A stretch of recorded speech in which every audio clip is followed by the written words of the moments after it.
You have a big dream and a short timeline. You've been told that to achieve the impossible, you must do the impossible. You must work harder, sleep less, and bend time to your will through sheer, relentless force. You are trying to collapse time through hustle, but in the process, you are collapsing yourself. But what if the secret to bending time has nothing to do with speed, and everything to do with stillness? This story will reveal a forgotten technology of the soul, a method that allows you to achieve your goals in a fraction of the time, not by doing more, but by resting in a radical new way. It will introduce you to the quantum rest technique. By the end of this journey, you will understand that burnout is not a prerequisite for success, and that the fastest way to your future is through absolute, profound, and strategic stillness. Eva was at war with the clock. At 32, she was the founder and CEO of Aura, a tech startup poised to revolutionize the sustainable energy sector. Her app, which used a sophisticated AI to help households optimize their energy consumption in real time, was brilliant, complex, and on the verge of changing the world. She was also on the verge of a complete and total collapse. Her life had become a singular, obsessive sprint against a linear, unforgiving timeline. She lived on caffeine and ambition, her sleep measured in minutes, her stress levels a constant, screeching red line. Her most sacred desire was to see her vision come to life. She didn't just want to build a successful company, she wanted to create a meaningful legacy, a tool that would genuinely help heal the planet. She dreamed of the day she could stand on a stage, not just as a successful CEO, but as a person who had made a real, tangible difference. This dream was the fuel that she was burning at an unsustainable rate. Her antagonist was the most powerful and seductive force in the modern world, the cult of hustle. It was a belief system she had fully subscribed to, a gospel that equated suffering with progress and exhaustion with valor. It was the voice of her investors, her peers, and her own inner critic, all screaming in unison, "Faster! More! Don't stop! Time is running out!" This cult demanded her life force as a sacrifice at the altar of her ambition. The result was a body in open rebellion. She suffered from migraines, a constant, low-level tremor in her hands, and a brain fog that no amount of biohacking could penetrate. Her mind was a brilliant race car, but the engine was overheating, and the chassis was beginning to crack. Is she destined to be a martyr for her own dream, a brilliant flame that burns out before it can truly illuminate the world? Or is there a different physics of achievement, a secret that lies not in the frantic acceleration of effort, but in the quiet, mysterious depths of rest? If you have ever felt that your ambition is at war with your well-being, subscribe. This story contains the peace treaty you've been searching for. Part 1. Eva's meticulously optimized system finally threw a fatal error. The previous loop closed, the physical symptoms of her burnout had become undeniable. The new loop opened during a crucial pitch to a panel of European investors. In the middle of explaining her app's complex algorithm, the words on her perfectly rehearsed slide blurred. The tremor in her hands intensified, and a wave of vertigo sent the room spinning. She had to grip the podium to keep from falling, feigning a momentary dizzy spell. She got through the presentation on pure adrenaline, but she knew, with a terrifying certainty, that she had hit a wall. She was not just tired, her entire system was failing. That weekend, instead of working, she found herself wandering aimlessly. She took a train out of the hypermodernity of Rotterdam and went to Delft, a city preserved in the amber of the 17th century. It was a place of quiet canals, cobblestone streets, and a profound, unhurried sense of time. It was the complete antithesis of her life. She was drawn down a narrow, quiet street, to a small, unassuming shop with an old hand-carved sign depicting an hourglass and a compass. The name on the sign read, Alaric, maker of timepieces and instruments. She stepped inside, and it was like stepping into another dimension. The air smelled of old wood, brass, and clock oil. The only sound was the gentle, polyrhythmic ticking and chiming of hundreds of clocks, grandfathers, cuckoos, delicate mantel clocks, and intricate astronomical models. It was a room that did not just measure time, it breathed it. Behind a large wooden workbench, surrounded by tiny gears and lenses, sat an old man, perhaps in his 80s. He had a cascade of white hair and the most peaceful, intelligent eyes Eva had ever seen. He was meticulously reassembling the escapement of a 19th-century marine chronometer. This was Mr. Alaric. Eva, the CEO of the future, felt an uncharacteristic sense of awe and humility. She found herself asking him a strange question. How do you have the patience for this? Mr. Alaric looked up from his work, his gaze steady and clear. You mistake patience for a struggle, he said, his voice a soft, precise rumble like a well-oiled machine. It is not a struggle. It is a state of being. You young people, he continued, a gentle smile playing on his lips. You see time as a road.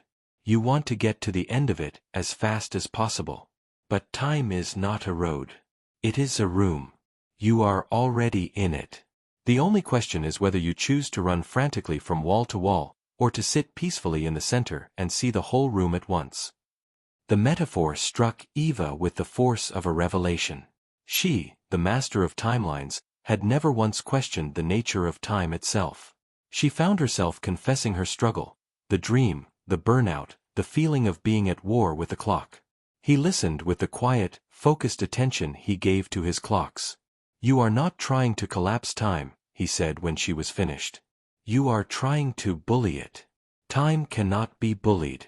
But it can be bent. It can be folded. The shortest distance between 2 points in time is not a straight line of effort. It is a moment of perfect stillness. He then gave her a task. Come back tomorrow. Do not bring your phone. Do not bring your business plan. Bring only your exhaustion. It is the only tool we will need. She has stumbled upon a master of time, a man whose philosophy defies the very laws of the reality she lives in. He offers a path that requires her to lay down her only weapon, her relentless effort. Can a woman who is defined by her hustle possibly learn the secret of collapsing time by surrendering to stillness? Part 2.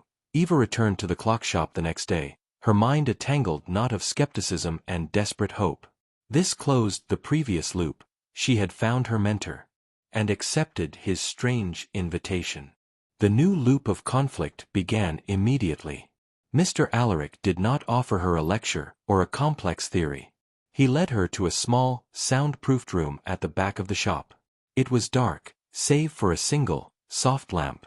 In the center was a simple, comfortable reclining chair. This is the first step of the quantum rest technique, he said. It is the hardest. For 10 minutes, you will do nothing. You will not try to meditate. You will not try to solve a problem. You will not try to feel good. You will simply sit, in the quiet and the dark, and you will allow yourself to be completely and utterly unproductive. For Eva, this was not just difficult, it was a form of torture. The moment the door closed, her mind, deprived of all external stimuli, went into a state of hyperdrive. Her cult of hustle, her inner antagonist, unleashed a vicious assault. This is insane, it screamed. You are wasting billable hours. Your competitors are coding right now. You have a deadline in 3 months. You are lazy. You are falling behind. The 10 minutes were a claustrophobic hell of self-judgment and rising panic. She emerged from the room, her hands trembling even more than before. I can't do it, she said, her voice shaky. My mind. It won't stop. Of course it won't, Mr. Alaric said calmly. You have trained it like a guard dog to bark at any moment of stillness. We must teach it a new trick. The external conflict was a series of increasingly frantic messages from her co-founder and chief technology officer, Lars. Lars was a brilliant engineer, but he was a true believer in the cult of hustle. Eva, where are you? His message read. We have a critical bug in the beta, and the Helios Tech competition is in 2 months. We need a breakthrough. We need to be working 24/7, not taking long weekends. The competition was the biggest opportunity of their lives, a chance to win a massive seed funding prize and secure their future. The pressure was immense. Eva confessed her struggle and the pressure from Lars to Mr. Alaric. The old man nodded. The world will always offer you proof that the road is the only way, he said. But it is a trick to keep you from discovering the room. He then gave her the rest of the technique. He guided her through a specific breathing pattern to create heart-brain coherence. And then, he gave her the final, most crucial step. Now, he said, in this state of calm, you will not visualize your goal. That is still linear. You will, instead, invite into this room, all at once, 3 snapshots from your future.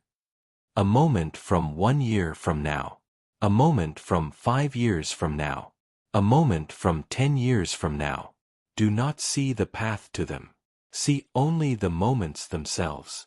Feel the feeling of all 3, simultaneously, in your body right now.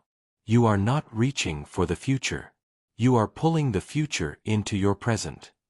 She has been given a technique that defies all logic, a form of non-linear visualization that requires her to abandon the very concept of a timeline. Can her linear, analytical mind possibly grasp this? And how can this strange, passive practice possibly compete with the relentless, forward-marching pressure of her reality? Part 3. Eva's life fractured into a strange duality. Her days in Rotterdam were a high-pressure countdown to the Helios competition, filled with the demands of Lars and the relentless push for progress. But 3 times a week, she would take the train to Delft, to the quiet, timeless world of the clock shop, to practice the quantum rest technique, QRT. The subtrauma with Lars intensified. He was a good friend, her partner from the beginning, but their philosophies were now in direct opposition. He saw her trips to Delft as a betrayal, a sign she was cracking under the pressure. Eva, we need a leader, a general, he said during one tense video call. Not a mystic.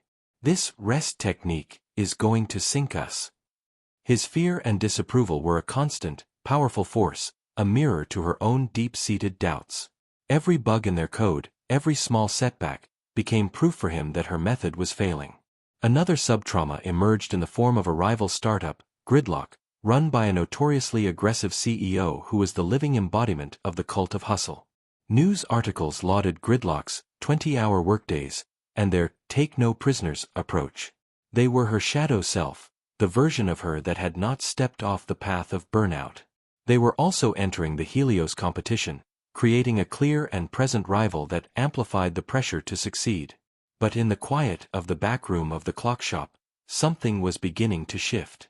After weeks of struggle, Eva began to have moments where the QRT clicked. During one session, as she held the 3 snapshots in her awareness, the feeling of winning the competition, the feeling of her app reaching 1 million users 5 years later, the feeling of speaking at a global climate conference 10 years on, she experienced a profound, non-emotional state of pure knowing. It was a feeling of all timelines collapsing into a single, peaceful point of potential in the present moment. She would emerge from these sessions not just rested, but changed. Her brain fog would be gone, replaced by a sharp, effortless clarity. She would look at a complex coding problem that had stumped her team for days, and the elegant, simple solution would just appear in her mind, whole and complete. She was becoming more creative, more innovative, more effective, but she was working far, far less. She is experiencing the personal benefits of the technique, but her partner is on the verge of mutiny, and her rival is breathing down her neck. Her new, slower, more rested pace looks like laziness from the outside. How can she prove the power of her method to a world that only values the appearance of effort? Part 4. The crisis came a month before the competition. A core component of their AI algorithm, the predictive energy load balancer, had a fatal flaw. It was unstable, producing wildly inaccurate forecasts. The team was in a state of panic. Lars, his face pale with stress, declared a state of emergency. "This is it," he said, his voice grim. "We work 24/7 until this is fixed. No weekends, no evenings. We live at the office. There is no other way." The loop of the brewing conflict with Lars was about to reach its breaking point. This was the ultimate test of Eva's new philosophy. She looked at the panicked faces of her young, exhausted team, and she saw herself from 3 months ago. She knew that throwing more hours, more burnout, at the problem would not work. It would only produce more frantic, error-prone code. She took a deep breath. "No," she said, her voice quiet but absolutely firm. The entire room went silent. We are not going to do that. We are going to do the opposite. Everyone, go home. Get a full night's sleep. Tomorrow morning, we will not start with code. We will start with rest. Lars exploded. Are you insane? This is our entire company on the line. You are going to meditate this problem away. Not meditate, Eva said calmly. I am going to teach you all how to collapse time. The next morning, she brought her entire team, Lars included, who had shown up out of a sense of morbid curiosity, to a quiet, beautiful space she had rented in Delft. She led them, a group of skeptical, hyperlogical engineers, through a simplified version of the quantum rest technique. She did not explain the quantum part. She just guided them through the process of stillness, of breathing, of feeling a state of profound calm. The turning point was not a dramatic flash of insight. It was what happened after. As the team emerged from the session, the frantic, panicked energy was gone. They were calm, focused. They went back to the office, and as they looked at the flawed algorithm, they saw it with new eyes. From that state of collective coherence, the flaw, which had been invisible in their state of panic, was suddenly, glaringly obvious. It was an elegant, simple error in the foundational logic. It was a problem that could not have been solved by more effort, only by a different state of being. They fixed it in 3 hours. Lars stared at the stable, functioning code, his mind unable to process what had just happened. He looked at Eva, his expression a mixture of awe, confusion, and profound respect. I don't understand, he whispered. We just did more in 3 hours than we have in the last 3 weeks. Eva just smiled. A quote Mr. Alaric had shared from Albert Einstein finally made perfect, logical sense to her. The intuitive mind is a sacred gift and the rational mind is a faithful servant. We have created a society that honors the servant and has forgotten the gift. They had honored the gift, and it had given them back their future. The team is united. The method is proven. The technology is stable. They are now operating from a new paradigm. But the Helios competition is the ultimate test, a battle in the heart of the hustle world. Can this newfound state of calm and coherence survive and triumph in an arena that celebrates speed, aggression, and relentless effort? This profound shift from hustle to flow has inspired you? Subscribe for more stories that provide a new blueprint for conscious achievement. Part 5. The successful debugging session was a paradigm shift for the entire company. The previous loop closed, Lars was converted, and the team had direct proof of the technique's power. The consequences were immediate and transformative. Eva, with Lars as her enthusiastic new co-leader, integrated the quantum rest technique into their official company culture. Quantum rest periods became a mandatory part of their workday. Productivity did not just increase, it soared. The quality of their work became more elegant, more innovative. Their little startup in Rotterdam was no longer just building a green tech app, it was pioneering a new way of working, a new philosophy of conscious productivity. Eva herself was a different person. The tremors in her hands were gone. The migraines had vanished. She was sleeping 8 hours a night for the first time in years. She was a calm, centered, and incredibly powerful leader. She was no longer at war with the clock. She was in a dance with it. She would visit Mr. Alaric not as a desperate student, but as a friend and collaborator. They would talk for hours about the nature of time, consciousness, and creation. He was teaching her how to build not just a timepiece, but a timeless company. The approach to the Helios competition was completely different. While their rival, Gridlock, was plastering social media with pictures of their team sleeping under their desks and crushing it 24/7, the Aura team was working focused, 8-hour days and taking their mandatory rest periods. They were moving forward with a quiet, confident, and unstoppable momentum. They were not just building a better product, they were building a better reality. The final weeks were not a frantic scramble, but a joyful, creative, and deeply collaborative flow. They have built a new kind of company, an oasis of calm and coherence in the desert of the tech world. They are rested, prepared, and aligned. But can this soft power truly compete on the biggest stage?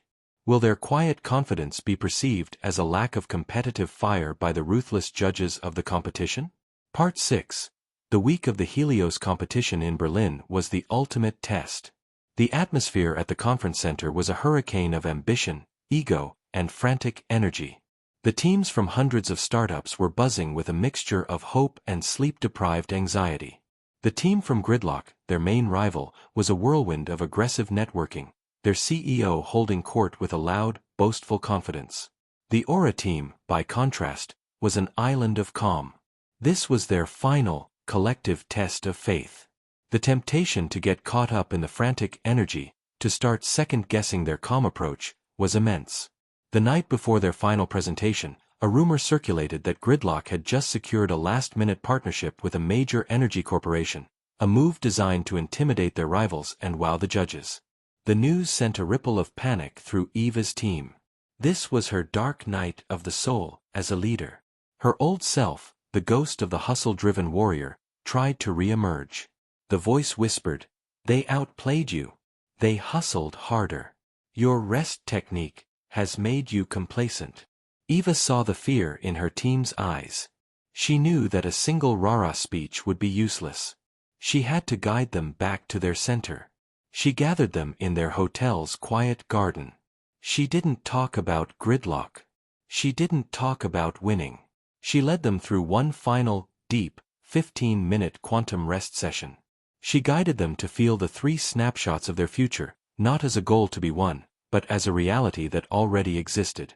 She guided them back to the feeling of the room, the place of infinite potential that was completely immune to the frantic noise of the competition. She consolidated her growth by choosing to trust her state of being over any external circumstance. She was teaching her team to do the same. They emerged from the session not hyped up or aggressive, but profoundly centered, calm, and powerful. They had not defeated their fear, they had dropped below it. They were ready. They were not going in to compete. They were going in to share their frequency.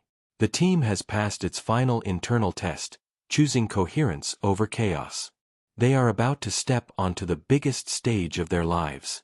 But will the judges, the high priests of the cult of hustle, be able to recognize the quiet, immense power of this new paradigm?